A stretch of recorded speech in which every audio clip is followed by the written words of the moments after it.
Okay, so today we are going to talk about a very sticky subject, and that is parental alienation.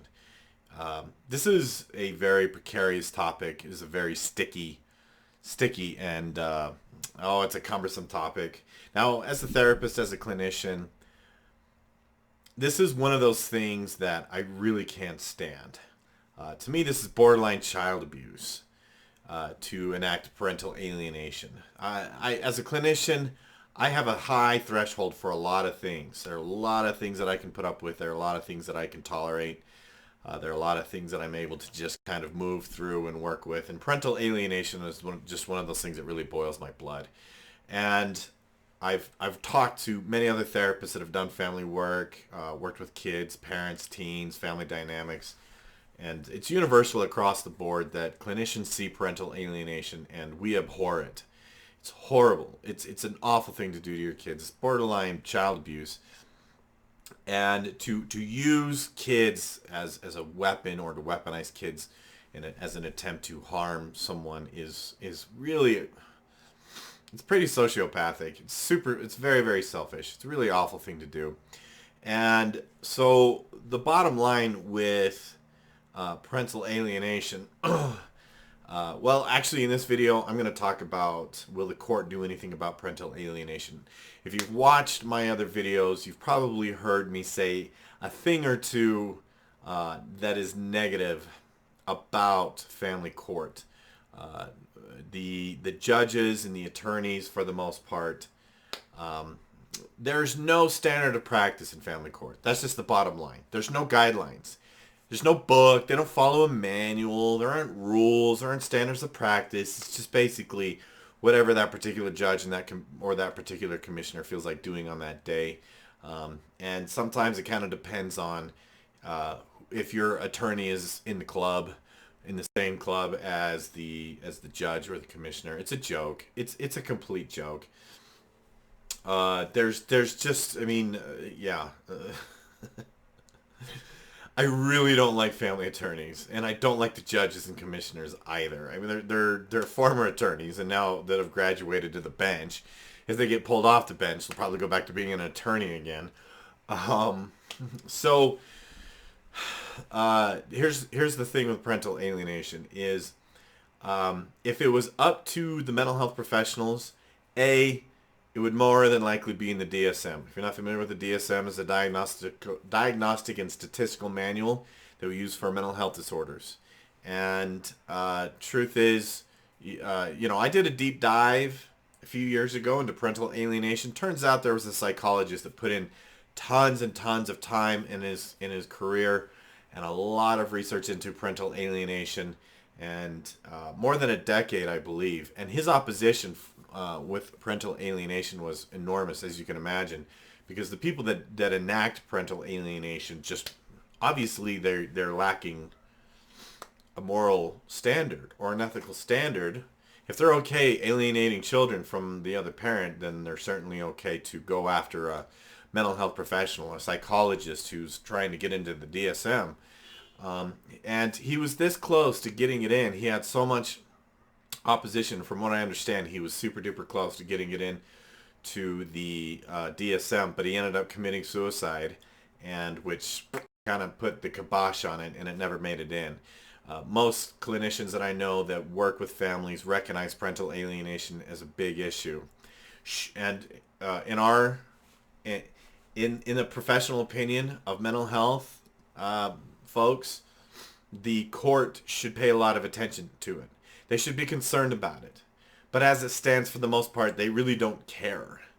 But again, this is the family court system is ruled by judges and attorneys that know nothing about child development or family science, or frankly really care about kids and families. They don't care about your family. They don't care about kids. Some of them do. Don't get me wrong. There are good ones out there, but the system as a whole, they don't care. And you cannot expect the court to recognize parental alienation, be concerned about it, or actually do anything about it. And in fact, there's been many situations where the court will actually incorporate mental health professionals, and if they don't like the way that you do things, they will make your life a living hell. They will for example, I had a friend who made some recommendations on a child custody evaluation, and one of the attorneys didn't like the outcome of the report and demanded that she produce 10 years to prove 10 years worth of her continuing education credits, and in order to show that she was qualified to make that determination.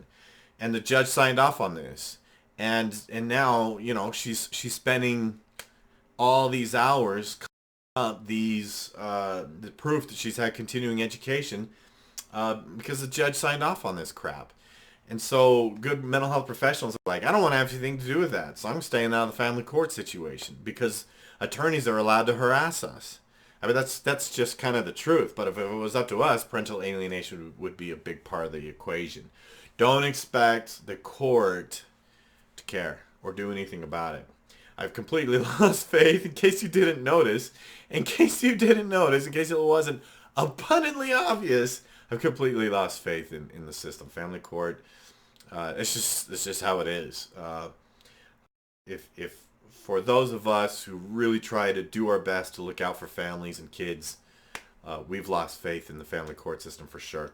I have seen a guardian ad litem care about it and pay attention to it and be concerned about it and raise it as a point in court. Now, for the most part, GALs or guardian ad litems, they're court-appointed officials. They're supposed to be a neutral third party to oversee the case and look out for the well-being of the children. For the most part, I find them to be big-headed, blowhardy doofuses who just like to grandstand in court and they get overly involved in their own self-importance.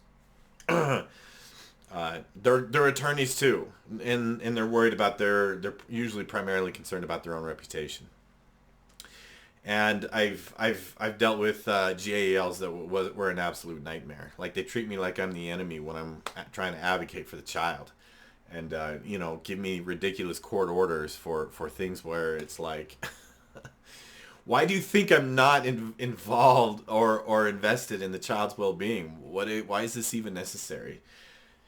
So I don't have a whole lot of faith in GALs. However, I have encountered a situation where the GAL was actually dialed into.